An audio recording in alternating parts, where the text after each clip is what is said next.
আসসালামু আলাইকুম সবাইকে। ক্রিয়েটিভ কনসালটেন্সির অফিসিয়াল অ্যাকাউন্টে আপনাদের সকলকে স্বাগত। আজকে আমরা মালয়েশিয়ান স্টুডেন্ট ভিসা নিয়ে আলোচনা করছি। মালয়েশিয়ান স্টুডেন্ট ভিসার খুবই গুরুত্বপূর্ণ একটি পার্ট। আমাদের অনেক স্টুডেন্ট থাকে যাদের প্রপার আইএলটিএস থাকে না বা রিকোয়ার্ড স্কোর আইএলটিএস এ থাকে না। বাট ওদের ইচ্ছা থাকে ইউএসএ, ইউকে, অস্ট্রেলিয়া বা কানাডার কোনো ইউনিভার্সিটিতে স্টাডি করার জন্য। সো এই স্টুডেন্টরা কোন ইউনিভার্সিটিগুলো থেকে বেস্ট সার্ভিস পাবে ফর ক্রেডিট ট্রান্সফার, এই বিষয় নিয়ে আপনাদের সাথে আলোচনা করব। আমাদের বাংলাদেশি স্টুডেন্টদের অধিকাংশ স্বপ্ন থাকে ইউএসএ, ইউকে, অস্ট্রেলিয়ার কোনো কান্ট্রিতে সেট আপ করার জন্য নিজেকে, বা যে কোনো ভালো একটা ইউনিভার্সিটিতে এডমিশন নেয়ার। কিন্তু আমাদের লো আইএল স্কোর, স্টাডি গ্যাপ বা ব্যাংক সাপোর্ট না থাকার জন্য আমাদের স্টুডেন্টদের এই স্বপ্নটি পূরণ হয়ে থাকে না। ওই ক্ষেত্রে মালয়েশিয়ার টপ র্যাঙ্কিং কিছু ইউনিভার্সিটিগুলো আছে যারা ক্রেডিট ট্রান্সফার প্রোগ্রাম অফার করে, আমেরিকান ডিগ্রি ট্রান্সফার প্রোগ্রাম। ওই ক্ষেত্রে আপনি ইউএসএ এবং কানাডার যে ইউনিভার্সিটিগুলো আছে সেই ইউনিভার্সিটিগুলোতে আপনার ক্রেডিট ট্রান্সফার করতে পারবেন। যেমন 2+2 ইট মিনস আপনি 2 বছর মালয়েশিয়াতে কমপ্লিট করবেন অ্যান্ড রেস্ট অফ 2 ইয়ার্স আপনি ইউএসএ বা কানাডার ইউনিভার্সিটিগুলোতে কমপ্লিট করবেন।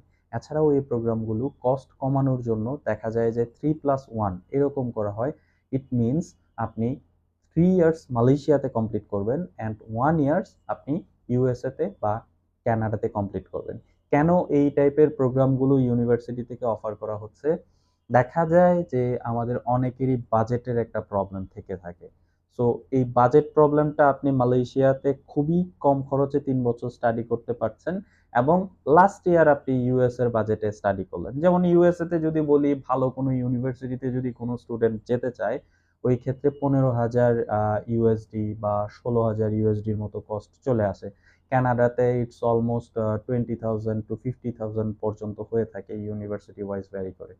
সো এর 50% মানে এর অর্ধেক কস্টে আপনি মালয়েশিয়াতে কমপ্লিট করতে পারবেন আপনার 3 ইয়ার্স।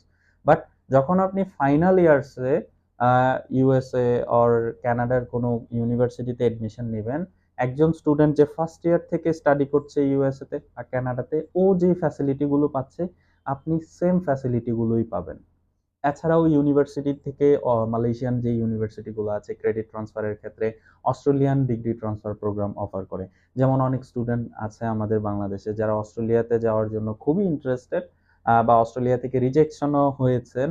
আপনারা চাইলে খুব সহজে ক্রেডিট ট্রান্সফার করে অস্ট্রেলিয়ান ডিগ্রি ট্রান্সফার প্রোগ্রামের মাধ্যমে সর্বপ্রথম 1 বছর বা 2 বছর মালয়েশিয়াতে and rest of the time আপনি অস্ট্রেলিয়াতে আপনার রেস্ট অফ দ্য পার্ট বা rest of the degree complete করতে পারছেন। ওই ক্ষেত্রে একজন স্টুডেন্ট অস্ট্রেলিয়াতে ফার্স্ট থেকে স্টাডি করে যে ফ্যাসিলিটিটা পাচ্ছে, আপনি সেম ফ্যাসিলিটিটাই পাবেন।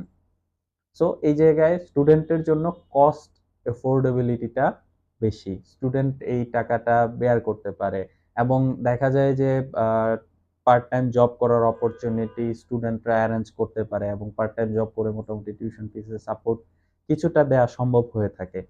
এখন যদি বলি মালয়েশিয়াতে ক্রেডিট ট্রান্সফারের জন্য টপ র্যাঙ্ক ইউনিভার্সিটি গুলো কোনগুলো রয়েছে? মালয়েশিয়াতে ক্রেডিট ট্রান্সফারের জন্য টপ র্যাঙ্ক অনেকগুলো ইউনিভার্সিটি রয়েছে। এদের মধ্যে কিউএস র্যাঙ্কিং এ খুব ভালো র্যাঙ্কিং এ আছে, যেমন ইন্টি ইন্টারন্যাশনাল ইউনিভার্সিটি রয়েছে, সিগি ইউনিভার্সিটি। এছাড়াও আরেকটি ইউনিভার্সিটি আছে এশিয়া প্যাসিফিক ইউনিভার্সিটি, যাদের আইটি বা টেকনোলজি রিলেটেড বা ইঞ্জিনিয়ারিং রিলেটেড সাবজেক্টে স্টাডি করার ইচ্ছা, তারা চাইলে এই ইউনিভার্সিটিটা চয়েস করতে পারে।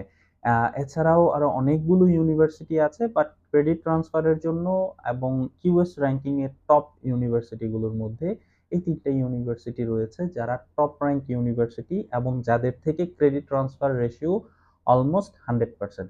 এবং ইন্টি ইন্টারন্যাশনাল ইউনিভার্সিটি কিন্তু এশিয়াতে first for credit transfer programme, এশিয়াতে number 1 for credit transfer programme. এশিয়ার অনেকগুলো কান্ট্রি থেকে ইন্টারন্যাশনাল ইউনিভার্সিটিতে স্টুডেন্টরা স্টাডি করতে আসে এবং পরবর্তীতে তারা ক্রেডিট ট্রান্সফার করে সাকসেসফুলি অন্যান্য ইউনিভার্সিটি বা কান্ট্রিগুলোতে এনরোল করতে পেরেছে। এবং ভিসা রেশিওর কথা যদি বলি, আমাদের বাংলাদেশ থেকে দেখা যায় যে আমরা আবেগের বশে অনেক কিছু বলি বা করতে চাই স্টুডেন্টরা, কিন্তু আমরা অ্যাকচুয়াল রিয়েলিটিটা চিন্তা করি না। ওই ক্ষেত্রে দেখা যায় যে আমাদের স্টুডেন্টরা একটা বড় লসের সম্মুখীন হয়ে যায়। যেমন অনেকের IELTS এ 5.5, এই প্রোফাইলে তারা অস্ট্রেলিয়া বা কানাডা বা USA তে অ্যাপ্রোচ করে। আল্টিমেটলি দেখা যায় যে ভিসার ইস্যুটা কিন্তু অনেক কমে যায়। আপনার ভিসা হবে না যে, not like that. If you have proper quality then you will get the visa.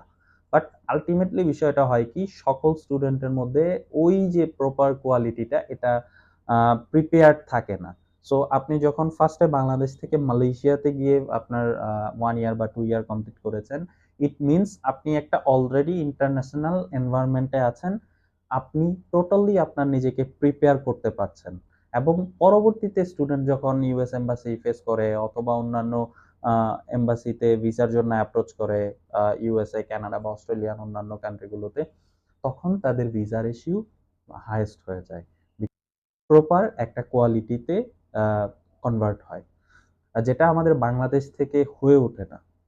So যাদের IELTS স্কোর নেই অথবা IELTS স্কোর কম রয়েছে, রিকোয়ার্ড স্কোর তুলতে পারেননি USA, কানাডা বা অস্ট্রেলিয়ার মতো কান্ট্রিগুলোতে যাওয়ার জন্য, আপনারা চাইলে অ্যাজ এ পাথওয়ে হিসাবে ফার্স্ট 1 ইয়ার বা 2 ইয়ার অর 3 ইয়ার মালয়েশিয়াতে কমপ্লিট করে রেস্ট অফ দ্য টাইম আপনি USA, কানাডা বা অস্ট্রেলিয়াতে কমপ্লিট করতে পারছেন। ওই ক্ষেত্রে সেম ফার্স্ট ইয়ার থেকে যে ছেলেটা USA তে স্টাডি করছে, কানাডা বা অস্ট্রেলিয়াতে স্টাডি করছে, আপনিও সেম ফ্যাসিলিটি পাচ্ছেন। সো আমাদের বাংলাদেশি স্টুডেন্ট যারাই ভিসা রিজেকশন হয়েছেন, মন খারাপের কোনো কারণ নেই। আপনারা সরাসরি আমাদের ক্রিয়েটিভ কনসালটেন্সির সাথে যোগাযোগ করুন।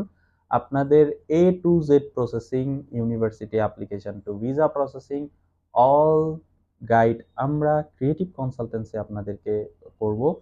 এবং মালয়েশিয়ান স্টুডেন্ট ভিসা প্রসেসিং এর জন্য আমাদের ক্রিয়েটিভ কনসালটেন্সি কোনো সার্ভিস চার্জ বা ফাইল ওপেনিং চার্জ নিচ্ছে না, just to support the student.